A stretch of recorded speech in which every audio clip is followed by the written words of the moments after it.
ஒரு BS6 வாகனங்கள் வந்து சர்வீஸ்க்கு வரும்போது என்னென்னலாம் செக் பண்ணணும், பேட்டரி ட்ரெயின் ஆச்சா என்ன பார்க்கணும், ஒரு வண்டி வந்து அடைச்சி போச்சுன்னா என்ன பார்க்கணும், கரண்ட் வரலைன்னா என்ன பார்க்கணும், இந்த மாதிரி நிறைய கேள்விகள். BS6 வாகனத்தில் மெயினாக வந்து பார்த்தீங்கன்னா பேட்டரி தான். இப்போ இதில் போட்டப்பட்டிருக்க பேட்டரி வந்து டாட்டா. எனக்கு டாட்டா பிராண்ட் வந்து நான் வந்து 2-3 பேட்டரி போட்டதில் எனக்கு கொஞ்சம் சாட்டிஸ்ஃபேக்ஷன் இல்லை. நீங்கள் எப்படி போட்டிருக்கீங்க, அதோட பெர்ஃபார்மன்ஸ் வந்து எப்படின்னு சொல்லுங்கள். எனக்கு நான் போடுறது வந்து அமரான் அண்ட் எக்ஸைட் 2 தான். அதுவுமே நல்லா இருக்குது. SF ஒரு சிலர் போடுவாங்க. ஓகே, அதை பற்றி நம்மளுக்கு பிரச்சனை இல்லை. இப்போ இந்த பேட்டரி தான் உயிர் நாடி. BS6 பொறுத்த வரைக்கும் பேட்டரி தான் உயிர் நாடி. வண்டியில் வந்து 12.5 வோல்ட் வந்து காமிக்கும். சாவி ஆன் பண்ணோன்னா 12.5 வந்து காமிக்கும். ஸ்டார்ட் பண்ணோன்னா 13.5 வந்து காமிக்கும். வண்டியில் இருக்கக்கூடிய ஆக்சுவல் வோல்ட் வந்து பார்த்தீங்கன்னா 12.5 காமிச்சிச்சு அப்படின்னா பேட்டரி நல்லா இருக்குது அப்படின்னு அர்த்தம் கிடையாது. அதற்கு அடுத்து வந்து ஆம்பியர் நம்ம வந்து கரெக்டாக இருக்கா அப்படின்னு பார்க்கணும். இந்த ஆம்பியர் செக் பண்ணுற மெத்தடு தான் வந்து நான் உங்களுக்கு தனியாக வந்து ஒரு வயர் போட்டு கனெக்ட் பண்ணி காமிச்சிருக்கேன். ஓகேங்களா? இது வந்து எர்த் லீக்கேஜ் மெத்தடுக்கும் பொருந்தும். ப்ளஸ் வந்து ஆம்பியர் செக் பண்ணுறதுக்கும். ஃபஸ்ட்டு வந்து நம்ம ஆம்பியர் செக் பண்ணுறத முடிச்சிருவோம். ஏன்னா அதுதான் வந்து நிறைய மெக்கானிக் என்கிட்ட கேட்ட கேள்வி. ஏன்னா ஒரு கரண்ட் லீக்கேஜ்னால் எப்படி சார் பார்க்கணும், நீங்கள் வந்து சொல்கிறீங்க ஆனால் வந்து ஒரு வீடியோ தொகலாக கொடுங்க அப்படின்னு சொன்னாங்க. கண்டிப்பாக ஒரு BS6 வாகனமே நம்மள்கிட்ட வந்து இருக்குது. இந்த வண்டி ஸ்டார்ட் பண்ணி ரெடி பண்ணியாச்சு. இந்த வண்டியில் வந்து இன்ஜின் கம்ப்ரஷன் வந்து வீக்காக இருக்குது. ஏன்னா இன்ஜின் கம்ப்ரஷன் வீக்காக இருந்தாலும் உங்களுக்கு வந்து இந்த ஐட்லிங் பிரச்சனை, வண்டி அடைச்சி ஓடுற பிரச்சனைலாம் இருக்குது. இந்த வண்டியை பொறுத்த வரைக்கும் இருக்குது. இது வந்து இந்த த்ராட்டில் பாடி வந்து உங்களுக்கு தெரியும். இந்த த்ராட்டில் பாடியில் ஐடியல் ஏர் கண்ட்ரோல் வால்வ் வந்து ப்ராப்ளம். அதை நம்ம சரி பண்ணி இந்த சென்சார் EOD சென்சாரும் வந்து மாற்றி வண்டியை ஸ்டார்ட் பண்ணியாச்சு. அதை ஸ்டார்ட் பண்ண வீடியோ இதுக்கு அடுத்து வரும். இப்போ இதில் வந்து பார்த்தீங்க அப்படின்னா பேட்டரியோட வயரை வந்து கழட்டியாச்சு. ஓகேங்களா? பேட்டரியோட வயரை வந்து கழட்டிட்டு நான் ஒரு துண்டு வயர் போட்டிருக்கேன். ஏன்னா இப்போ நான் வந்து வீடியோ எடுக்கிறதுனால ஒரு கையில் எடுக்கிறதுனால உங்களுக்கு இதை வந்து பார்த்தீங்கன்னா இந்த பிளாக் வந்து டைரெக்டாக வந்து மல்டிமீட்டரோட எர்த்தில் வந்து கனெக்ட் பண்ணிட்டோம். இது வந்து 10A வந்து வச்சுருக்கேன் உங்களுக்கு. இது எப்பயுமே வந்து இது காமன். இந்த ரெட் வயரை தூக்கி மட்டும் நான் இங்கே போட்டிருக்கேன், அவ்வளோதான். இப்போ இந்த பிளாக் வந்து எங்கே போகுது அப்படின்னு பார்த்தீங்கன்னா டைரெக்டாக வந்து பேட்டரியோட நெகட்டிவ்க்கு போயிடுது. இப்போ பேட்டரியில் இருக்கக்கூடிய அந்த நெகட்டிவ் கிளாம்பை வந்து கழட்டியாச்சு. வயரிங்கில் இருந்து வரக்கூடிய அந்த இதை வந்து கழட்டியாச்சு. அந்த இதை மட்டும் தனியாக எடுத்து இந்த ரெட் வயரோட மல்டிமீட்டரோட இந்த ரெட் வயரோட கனெக்ட் பண்ணி வச்சுட்டேன். இப்போ வந்து பார்த்தீங்க அப்படின்னா சாவி வந்து ஆஃப் கண்டிஷனில் இருக்குது. பார்த்தீங்கன்னா உங்களுக்கு தெரியும், சாவி வந்து ஆஃப் கண்டிஷனில் இருக்குது. இப்போ நான் வந்து கரண்ட் லீக்கேஜ் வந்து சொல்லியிருந்தேன் இல்லைங்களா? இந்த கரண்ட் லீக்கேஜ் வந்து நம்ம செக் பண்ணும்போது இந்த மெத்தடை வந்து வச்சுட்டு இப்போ கரண்ட் லீக்கேஜ் வந்து பார்த்தீங்கன்னா இதில் 0.014 அப்படி இருக்கணும். இதில் வந்து 0.01 வந்துச்சு அப்படின்னா பிரச்சனை கிடையாது. 0.014 வரைக்கும் வந்து கரண்ட் லீக்கேஜ் வந்து இருக்கலாம். இல்லை 00 அப்படின்னு வந்தாலும் பிரச்சனை இல்லை. இப்போ கரண்ட் வந்து எங்கேயுமே லீக் ஆகலை. வண்டி வந்து ஆஃப் கண்டிஷனில் இருக்கும்போது ஆம்பியர் வந்து எங்கேயுமே பேட்டரி வந்து சாப்பிடல. அப்போ இந்த வண்டியை பொறுத்த வரைக்கும் கரண்ட் லீக்கேஜ் அப்படின்றது எதுவும் கிடையாது. ஆனால் இப்போ சாவி ஆன் பண்ணோன்னே இதை அடுத்து செக் பண்ணணும். இது வந்து முதல் மெத்தடு. கரண்ட் லீக்கேஜில் முதல் மெத்தடு வந்து சாவி ஆஃப் பண்ணி நம்ம இந்த மீட்டரில் இந்த 10A தூக்கி இங்கே வச்சுட்டு இதை வந்து காமனாக வச்சுட்டு இப்போ நம்ம இந்த வயரிங்கில் வந்து கொடுத்துருக்கிற மாதிரி நெகட்டிவ் பாசிட்டிவ் தனியாக எடுத்துட்டோம். அதை அப்படியே மல்டிமீட்டரில் உள்ளே போயிட்டு வெளியில் வர்ற மாதிரி நம்ம எடுத்துருக்கோம். இப்போ நம்ம சாவி ஆஃபில் இருக்கும்போது நம்மளுக்கு வந்து 0.00 வந்து இருக்குது. ஓகேங்களா? 0.0 இருக்குது. இப்போ நம்ம எவ்வளோ இருக்கணும்? 0.01 இருக்கணும். ஓகேங்களா? இது முடிஞ்சிச்சு. இப்போ சாவி ஆன் பண்ணோன்னே இப்போ இது வந்து ஃபியூல் பம்பு ஓடணும் இல்லைங்களா? அப்போ அது ஃபியூல் பம்பு ஒரு லோடு எடுக்கும். மீட்டரில் இருக்கக்கூடிய டேஷ்போர்டு கொஞ்சம் ஒரு லோடு எடுக்கும். லோடு எடுத்துட்டு ஸ்டேபிளாக வந்து எவ்வளோ நிற்கிது, எவ்வளோ ஆம்பியர் எடுக்குது அப்படின்றது நம்ம அடுத்து பார்த்துருவோம் உங்களுக்கு. ஓகேங்களா? இப்போ நான் வந்து மீட்டரை வந்து கீழே வைக்கிறேன். இப்போ நான் வந்து சாவி ஆன் பண்ணுறேன். இப்போ மேலே வந்து நான் சாவி ஆன் பண்ணுறேன். இப்போ பாருங்கள் எவ்வளோ ஆம்பியர் வந்து எடுக்குது. இப்போ வந்து நீங்கள் பார்க்குறது வந்து ஆம்பியர், கரண்ட்டு வோல்ட்டு கிடையாது. இது வந்து ஆம்பியர். ஓகேங்களா? இப்போ இதை வந்து நான் இப்போ சாவி ஆன் பண்ணுறேன். சாவி ஆன் பண்ணோன்னு பாருங்கள் 1.37 மட்டும் எடுத்துட்டு அதுக்கடுத்து வந்து பார்த்தீங்கன்னா 0.3 ஆம்பியர் வந்து எடுக்குது. இப்போ 0.3 ஆம்பியர் வந்து இங்கே செலவாகிட்டு இருக்கு. வண்டியோட ஆம்பியர் வந்து பார்த்தீங்க அப்படின்னா ஒரு 5 ஆம்பியர்னு பேட்டரின்னு வச்சுக்கோங்க. இதில் வந்து 0.3 ஆம்ஸ் வந்து இப்போ எடுத்துக்கிட்டு இருக்கு. இப்போ 0.3 ஆம்பியர் வந்து ஏன் எடுக்குது அப்படின்னு பார்த்தீங்கன்னா, இப்போ அப்படியே வந்தீங்கன்னா டேஷ்போர்டில் இருக்கக்கூடிய இந்த மீட்டர், இந்த டேஷ்போர்டில் இருக்கக்கூடிய மீட்டரு எம்ஐ லைட் எரியுது, இந்த டேஷ்போர்ட் லைட்டு, நியூட்ரல் லைட்டு உங்களுக்கு ஓகேங்களா. இதெல்லாம் வந்து ரன் ஆகிட்டு இருக்கிறதுனால இசிஎம்க்கும் ஒரு லோடு போகிறதுனால உங்களுக்கு வந்து அந்த டோட்டல் ஆம்பியர் வந்து எவ்வளோ எடுக்குது அப்படின்னு பார்த்தீங்கன்னா 0.3 ஓகேங்களா. 0.3 வந்து எடுக்குது. அப்போ இப்போ ஃபஸ்ட்டு வந்து காமிச்சிச்சு பார்த்தீங்களா 1.3, அந்த 1.3 ஸ்டேபிளாக இருந்துச்சு, 1.3 ஆம்பியர் எடுத்துச்சு அப்படின்னா இந்த வாகனத்தை பொறுத்த வரைக்கும் அதிகமான ஆம்பியர் சாப்பிடுது அப்படின்னு அர்த்தம்.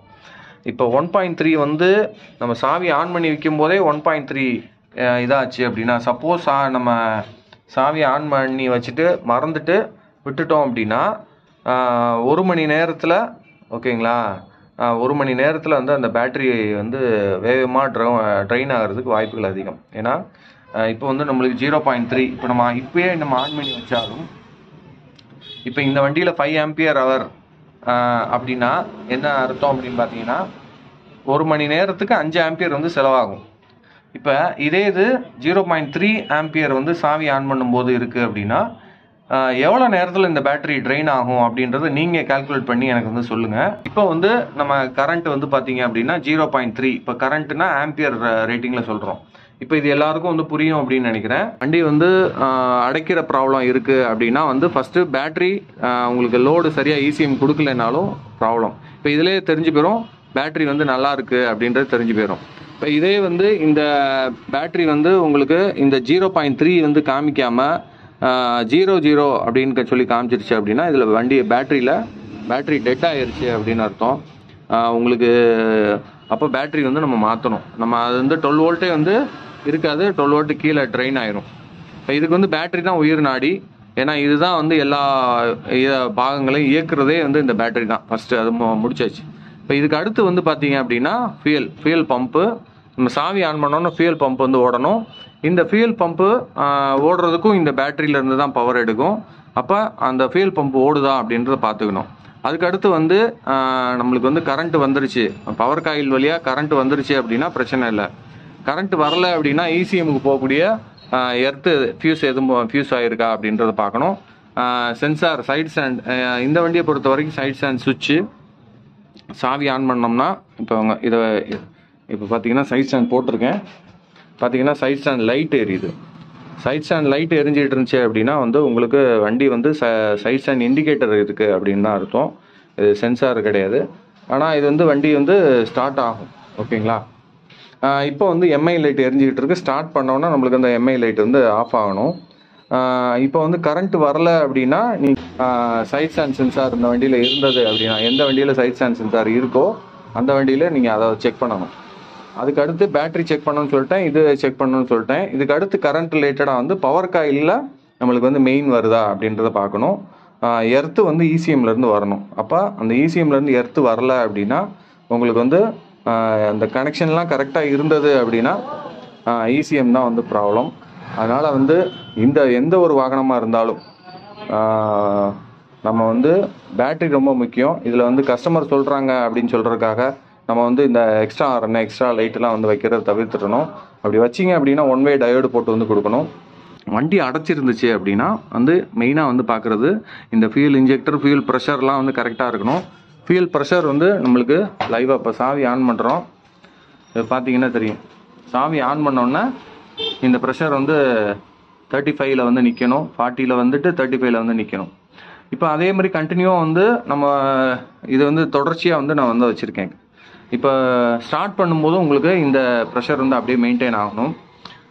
இது வந்து நம்ம லைவாக ஒரு தடவை செக் பண்ணி வச்சுக்கணும்.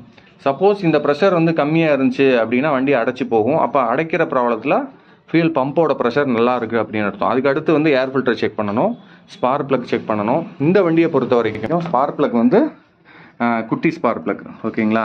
அதாவது ஸ்பார்க் ப்ளக் வந்து சின்ன ஸ்பார்க் ப்ளக்கு ஓகேங்களா. இப்போ இந்த வண்டியை பொறுத்த வரைக்கும் வந்து ஐடில் ஏர் கண்ட்ரோல் வால்வ் ப்ராப்ளம், அதை நம்ம சரி பண்ணியாச்சு. இதில் வந்து கரண்ட் வந்துருச்சு, நம்ம வந்து அடைக்கிற ப்ராப்ளத்தை தான் பார்க்குறோம். அதுக்கு மேலே அடைச்சிச்சு அப்படின்னா மெயினாக வந்து இந்த இன்ஜெக்டர், ஓகேங்களா. இன்ஜெக்டரோட ப்ரெஷர் வந்து பார்க்கணும். ஃபியூல் பம்போட ப்ரெஷர் நல்லா இருக்குது அப்படின்னா இன்ஜெக்டரோட ப்ரெஷர் பார்க்கணும். இப்போ அந்த பர்ஜுவால்லேருந்து வரக்கூடிய இந்த கேனிஸ்லேருந்து வரக்கூடிய டியூப்பில் எதுவும் லீக்கேஜ் எதுவும் இருக்கா அப்படின்னு பார்க்கணும். ஏர் ஃபில்டர் அடப்பு இருக்கா அப்படின்றதையும் பார்க்கணும். ஓகேங்களா. இப்போ அதே மாதிரி உங்களுக்கு இந்த ஃபியூல் பம்ப் லைன், அதாவது இது வந்து நான் 2 சர்க்கியூட் வந்து போடுவேன் உங்களுக்கு. சர்க்கியூட்டில் வந்து இக்னிஷன் சர்க்கியூட் ஒன்று இருக்குது, ஃபியூயல் லைன் சர்க்கியூட்டுன்னு ஒன்று போடுவேன். இந்த ஃபியூயல் லைன் சர்க்கியூட்டில் இந்த வண்டியை பற்றின ஃபுல் சர்க்கியூட் வந்து நான் வந்து கீழே போடுறேன். ஃபியூயல் லைன் சர்க்கியூட் வேறு, இக்னிஷன் சர்க்கியூட் வேறு. உங்களுக்கு வந்து வண்டி கரண்ட் வரல அப்படின்னா நீங்கள் அந்த இக்னிஷன் சர்க்கியூட்டை மட்டும் பார்த்தா போதும். இதுதான் அந்த வண்டியோட டோட்டல் சர்க்கியூட்டு. இப்போ இதுதான் வந்து ஃபியூயல் லைன் சர்க்கியூட் உங்களுக்கு. ஓகேங்களா. பேஷன் ப்ரோவோட ஃபியூயல் லைன் சர்க்கியூட்டு. ஓகேங்களா. இப்போ மெயினாக நீங்கள் வந்து இந்த ஃபியூயல் லைன் சர்க்கியூட்டில் வந்து நீங்கள் எதெல்லாம் செக் பண்ணணும் அப்படின்ற முழு தகவல் வந்து இதில் இருக்கும். இது யாருக்கும் வேணும் அப்படின்னா கேட்டு வாங்கிக்கோங்க. ஏன்னா இது ஒரு மெக்கானிக் தோழர் கேட்டார், அவருக்காக நான் வந்து இங்கேருந்து அனுப்புகிறேன். இது வந்து உங்களுக்கு எவ்வளோ ஜூம் பண்ணி பார்த்தாலும் உங்களுக்கு கிளியராக இருக்கும் எந்தெந்த வோல்ட்டு போகுது. இப்போ ஸ்டெப்பர் மோட்டர் பார்த்தீங்கன்னா நான் ஏற்கனவே சொன்ன மாதிரி இந்த ஸ்டெப்பர் மோட்டரில் brown and red, brown and block, brown and yellow and brown and blue இவ்வளோ வயர் இருக்குது. ஓகேங்களா. இது எல்லாம் வந்து ஒரு ஃபியூயல் லைன் சர்க்கியூட் இது ஃபுல்லாக. ஓகேங்களா. இதை வந்து நம்ம பார்த்துட்டா போதும். இந்த மாதிரி ஒரு சர்க்கியூட் கையில் இருந்துச்சு அப்படின்னா உங்களுக்கு ஈஸியாக வந்து வண்டியை வந்து வேலை பார்த்துடலாம். உங்களுக்கு எதுவும் இதை பற்றின தகவல் வேணும் அப்படின்னா என்னோடய காண்டாக்ட் நம்பருக்கு வந்து காண்டாக்ட் பண்ணுங்கள். அப்போ உங்களுக்கு வந்து அடைக்கிற ப்ராப்ளம் இருந்துச்சு அப்படின்னா நீங்கள் ஃபியூயல் லைனு, ஃபியூல் பம்பு பார்த்துடுறீங்க, ஃபியூல் பம்பு நல்லாயிருக்கு, ஃபியூல் பம்போட ஃபில்டர் பார்க்குறீங்க நல்லாயிருக்கு, ஃபியூல் பம்போட ப்ரெஷர் நல்லாயிருக்கு, இன்ஜெக்டர் வந்து நல்லா வி ஷேப்பில் வந்து அடிக்குது, உங்களுக்கு வந்து இங்கே எந்த லீக்கேஜும் இல்லை அப்படின்னா அதுக்கு அடுத்து நீங்கள் இந்த இஓடி சென்சார் வந்து 35 டெம்பரேச்சர் இருக்கணும், 35 டிகிரி சென்டிகிரேட் இருக்கணும். அதே இது ஃபாரன்ஹீட்டில் வந்து பார்த்திங்கன்னா ஒரு 60 கூட்டிக்கோங்க. 35னா வந்து 90 இருக்கும், 92 இருக்கும்னு நினைக்கிறேன். 92 டிகிரி ஃபாரன்ஹீட்டில் இருக்கும்.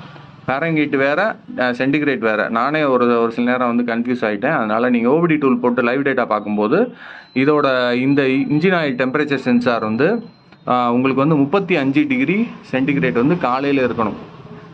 அப்படி இல்லை, நீங்கள் காலையில் ஓபிடி டூல் போட்டு பார்க்கும்போது வண்டி ஸ்டார்ட் பண்ணுறதுக்கு முன்னாடி 90 டிகிரி சென்டிகிரேட் இருந்துச்சு அப்படின்னா, 120 டிகிரி சென்டிகிரேட் இருந்துச்சு அப்படின்னா இந்த இஓடி சென்சாரை யோசிக்காமல் நீங்கள் மாற்றிடுங்க. ஓகேங்களா. அதே மாதிரி நீங்கள் புது சென்சாரை வந்து மாற்றுறதுக்கு முன்னாடி இந்த கப்ளரை கழட்டிட்டு நீங்கள் டைரெக்டாக, இப்போ இதுதான் வந்து பழைய இஓடி சென்சாரு. அதே மாதிரி இஓடி சென்சாருக்கும் இன்ஜின் டெம்பரேச்சர் சென்சாருக்கும் இஓடி சென்சாருக்கும் வித்தியாசம் இருக்குது. பார்த்தீங்கன்னா ஆயிலில் முங்கி ஓடிச்சு அப்படின்னா அது வந்து இன்ஜின் ஆயில் டெம்பரேச்சர் சென்சார். இதே இது வெறும் வந்து இப்போ நீங்கள் எக்ஸல் 100ல் வந்து பார்த்தீங்கன்னா கலட்டினீங்கன்னா அந்த இடத்துல ஆயில்லாம் இருக்காது, அது போரோட டெம்பரேச்சர் மட்டும் அளக்குது. அப்போ வந்து அது வந்து பார்த்தீங்கன்னா ஆயில் இல்லாமல் இருக்கும். அது வந்து இன்ஜின் டெம்பரேச்சர் சென்சார். கூலண்ட் ரேடியேட்டரில் இருக்கிறது வந்து இன்ஜின் கூலண்ட் டெம்பரேச்சர் சென்சார். ஓகேங்களா. 3 வித்தியாசமான சென்சார்கள் உங்களுக்கு தெரியும். இதற்கு அப்புறமும் வண்டி அடைச்சி ஓடுது அப்படின்னா இந்த ஆக்சிஜன் சென்சார், இந்த போரில் வரக்கூடிய பார்த்தீங்கன்னா இந்த போரில் வரக்கூடிய ஆக்சிஜன் சென்சார் வந்து பார்க்கணும். இந்த ஆக்சிஜன் சென்சாரில் கார்பன் வந்து டெபாசிட் அதிகமாக இருந்துச்சு அப்படின்னாலும் அடைக்கும். இப்போ அதுக்கு அடுத்து வந்து பார்த்தீங்க ஆச்சுன்னா இன்ஜினோட கம்ப்ரஷன், இன்ஜினோட வால்வு வந்து வால்வு லீக்கேஜ், ஹெட்டில் வந்து வால்வு லீக் இது வந்து இருக்குது இந்த வண்டியை பொறுத்த வரைக்கும். கஸ்டமர் வந்து ட்ரை பண்ணியிருக்காரு, நிறைய விஷயங்கள் ட்ரை பண்ணியிருக்காரு. பெரிய ப்ளக் போட்டிருக்காரு, பெரிய ப்ளக் போட்டு ட்ரை பண்ணி ப்ளக்கு உடஞ்சிருச்சு, ப்ளக்கில் டிப்பு பெண்ட் ஆயிடுச்சுன்னு சொல்லி சின்ன ப்ளக் போட்டேன்னு அவரே சொல்கிறாரு. இந்த சென்சார் கழட்டி க்ளீன் பண்ணேன்னு சொல்கிறாரு. அதுக்கடுத்து வந்து இதை ஐட்லிங் வந்து ஒரு மெக்கானிக்கிட்ட கொடுத்து அட்ஜஸ்ட் பண்ணேன்னு சொன்னார். ஓகேங்களா. இது எல்லாம் வந்து கஸ்டமர் வந்து இப்போலாம் வந்து ரொம்ப அப்டேட்டடாக இருக்காங்க. எல்லாம் யூடியூப் பார்த்து நிறைய அப்டேட்டடாக இருக்காங்க. அதனால் வந்து நம்ம மெயினாக இந்த அடைக்கிற ப்ராப்ளம், கரண்ட் ரிலேட்டடான ப்ராப்ளம், பேட்ரி ட்ரெயின் ஆகுது அப்படின்னா என்னென்னலாம் செக் பண்ணணும். இப்போ இது பேட்ரி ட்ரெயின் ஆகுது அப்படின்னா நீங்கள் ஒவ்வொரு கப்ளராக நீங்கள் கழட்டி விட்டிங்கனாலே வந்து எந்த கப்ளரில் நீங்கள் அந்த கண்ட்ரோலிங் மோடு வச்சுருந்தேன் பார்த்தீங்களா.